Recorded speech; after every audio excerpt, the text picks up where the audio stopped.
Hello everyone, good morning. बच्चों, मैं आज मैथ्यू अर्नोल्ड की biography, important works and PYQs लेकर आई हूँ और जो पीजीटी एग्ज़ाम के लिए इम्पॉर्टेंट हैं, देख लीजिए। इनकी शॉर्ट बायोग्राफी है जो एग्ज़ाम ओरिएंटेड है। यहाँ से क्वेश्चन अक्सर बनते हैं। इनका जन्म कब हुआ था? 1822 एंड डेथ 1888 में। और ये विक्टोरियन एज के एक major poet, critic and cultural thinker थे और ये फेमस पोइट हैं। इनके पिता का नाम थॉमस, तो इनके फादर कौन थे? Thomas Arnold. यहाँ से भी क्वेश्चन बनता है। बर्थ क्या है? 24 दिसंबर 1822 लालेहम, इंग्लैंड में। और डेथ इनकी 15 अप्रैल 1888 में। और एजुकेशन इनका विंचेस्टर कॉलेज, ऑक्सफोर्ड यूनिवर्सिटी में हुआ था। और प्रोफेशन इनका क्या है? तो poet, essayist and literary critic हैं। स्कूल इंस्पेक्टर भी थे। और इन्होंने पोइट्री में क्रिटिसिज्म को पोइट्री एंड क्रिटिसिज्म दोनों को बैलेंस कर रखा है और ये मोरल एंड सोशल पर्पस के से जोड़ते हैं।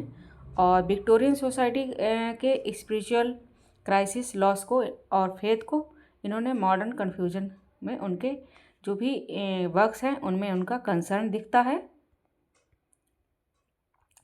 और इनके कीवर्ड्स हैं लिटरेरी से। ये ब्रिज और किसके कहे जाते हैं? रोमांटिसिज्म एंड विक्टोरियन एज के ये ब्रिज कहे जाते हैं। और पोइट्री में मेलनकोली एंड पेसिमिज्म, डाउट है इनका। और क्रिटिसिज्म में objective standard and classical violence है इनका। फेमस थ्योरी क्या है? Criticism of life. यहाँ से भी क्वेश्चन बहुत बनता है और यहाँ से भी। ठीक, इम्पॉर्टेंट पॉलिटिकल वर्क्स कौन से हैं? डोवर बीच 1867 में पब्लिश हुआ था और ये मोस्ट फेमस पोएम है इनकी, जिसमें इन्होंने दिखाया है लॉस ऑफ फेथ को और मॉडर्न अनसर्टेनिटी को दिखाया है। और सी ऑफ फेथ को ये रिप्रेजेंट करते हैं। और इसको इसमें क्या है? मेटाफर, ये फिगर ऑफ स्पीच है। ये क्वेश्चन पूछा जाता है। नेक्स्ट है सोहराब एंड रुस्तम, जो 1853 में पब्लिश हुआ था और ये एपिक नैरेटिव पोएम है और बेस्ड ऑन पर्शियन लेजेंड। यहाँ से भी क्वेश्चन बहुत बनता है। किस पे बेस्ड है? तो पर्शियन लेजेंड पे ये बेस्ड है। और क्लासिकल स्टाइल्स का है। दूसरा ट्रेजिक कॉन्फ्लिक्ट हुई है इसमें। नेक्स्ट है स्कॉलर गिप्सी 1853 में। और आइडियलिज्म एंड मटेरियलिज्म है इसमें। Escape from the modern life. Thesis क्या है? 1866 में इसको पब्लिश किया गया। ये एक एलिजी है जो morning death of Arthur clock के लिए लिखी गई, जो इनके फ्रेंड थे, इन्होंने लिखी थी इनके लिए। और यहाँ से भी बहुत क्वेश्चन आते हैं, ये किसने लिखी, किसके लिए लिखी गई। और फिर है इनका इम्पोर्टेंट क्रिटिकल वर्क्स कौन से हैं? ऐसे इन क्रिटिसिज्म 1865, ऑब्जेक्टिव क्रिटिसिज्म है। Concept of touch stone method है इनका।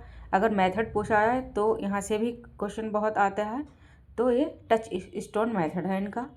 कल्चर एंड अनार्की 1869 में। Culture the best that has been thought and said, ये इनकी इम्पोर्टेंट लाइन है। यहाँ से क्वेश्चन बहुत आता है। उन्होंने कहा था the best that has been thought, सबसे अच्छा वो है जो सोचा गया है और जो कहा गया है, उसको उन्होंने कहा है। सोशल क्रिटिसिज्म हाईली है इनका। The function of criticism at the present time, role of criticism before creation. और इनके एक की हैं लिटरेरी, तो कौन से हैं? पोइट्री में इन्होंने क्रिटिसिज्म ऑफ लाइफ है इनका। कल्चर का एम ह्यूमन परफेक्शन है इनका। और क्रिटिसिज्म का काम इनका डिसइंटरेस्टनेस है, यानी इनका निष्पक्षता। डिसइंटरेस्टनेस मतलब निष्पक्षता है बिल्कुल। और फॉलोड ग्रीक क्लासिकल आइडियाज़ को फॉलो किया है और इन्होंने इसको बैलेंस किया है रेस्टेंट को। ठीक है, और ये कुछ पीवाईक्यूज हैं, देख लीजिए। मैथ्यू अर्नोल्ड के अकॉर्डिंग पोइट्री का अल्टीमेट फंक्शन क्या है? तो इनका फंक्शन क्या है?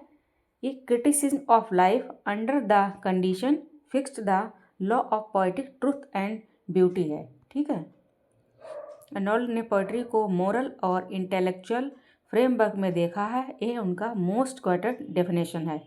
ठीक, नेक्स्ट है टच स्टोन मेथड का मेन पर्पज़ क्या था? तो ये था ग्रेट पोइट्री को जज करना बाय शॉर्ट पैसेज में। ठीक, नेक्स्ट है the sea of faith metaphor किस पोएम में दिखाई देता है? तो ये डोवर बीच में है, जो सी ऑफ फेथ रिलीजियस बिलीफ की के लिए डिक्लाइन को का सिंबल है। एनोल्ड ने कल्चर एनार्की में कल्चर को कैसे डिफाइन किया है? The best that has been thought said in the world. इन्होंने कहा है सबसे अच्छा वही है जो सोचा गया है और जो कहा गया है। संसार में सबसे अच्छा वही है। ये लाइन पीजीटी एग्जाम में बार बार पूछी जाती है। मैथ्यू आर्नल्ड की किस क्रिटिकल प्रिंसिपल पर सबसे ज़्यादा जोर देते हैं? ये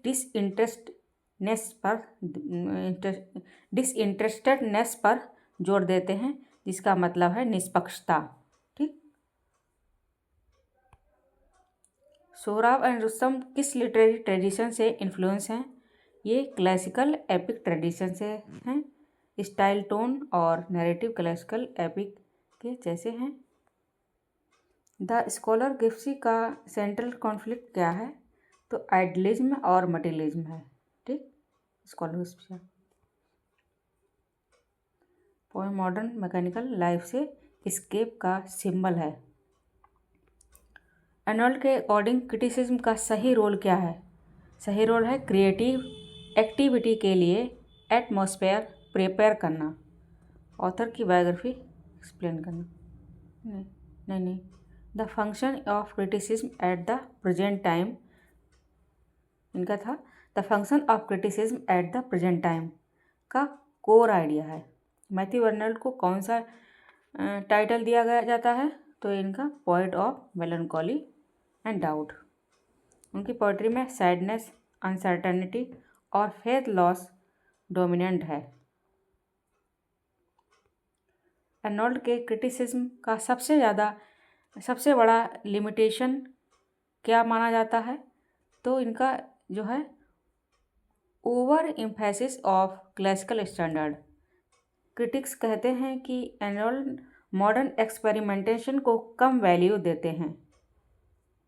और ये कुछ टिप्स हैं। Arnold poetry, criticism, culture, criticism of life, ये याद रखें। इनका मेथड टच स्टोन है। डिसइंटरेस्टेडनेस, कल्चर एनार्की, डॉविच। 1 पेज अल्ट्रा रिवीजन है, ये देख लीजिए। विक्टोरियन एज के हैं ये, और role poet, critic, culture thinker हैं। ब्रिज रोमांटिसिज्म विक्टोरियन के हैं। पिता का नाम थॉमस आर्नल्ड है। पोइट्री क्रिटिसिज्म ऑफ लाइफ है। एम ऑफ कल्चर, इनका क्या ह्यूमन परफेक्शन है। Culture defined as the best that has been thought and said the world. और ये क्रिटिसिज्म मस्ट बी डिसइंटरेस्टेडनेस है, ऑब्जेक्टिव है इनका। और आइडियल मॉडल है ग्रीक क्लासिकल बैलेंस मॉडल। ठीक है, ये इनके इम्पोर्टेंट जो हैं, ये एग्ज़ाम में यहाँ से भी पूछे जाते हैं। वो मैंने शॉर्ट में सब दे दिया है। आप इसका रिवीजन कीजिए और लर्न कीजिए अच्छे से, पेपर के लिए तैयार हो जाइए। और मिलती हूँ नेक्स्ट वीडियो में। Thanks for watching.